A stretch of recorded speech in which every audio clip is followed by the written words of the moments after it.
Hello and welcome everyone. In today's video I will show you how to make your Instagram story stay for 48 hours instead of 24. So to do this, it's really simple.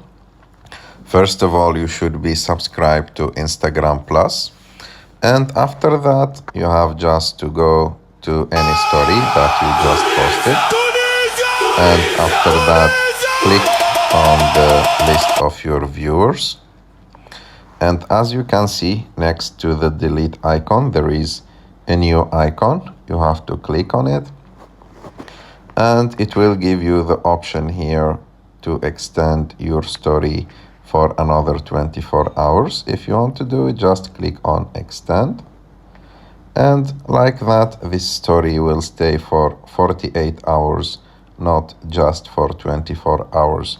And of course after the 48 hours it will be like not deleted, but it will disappear.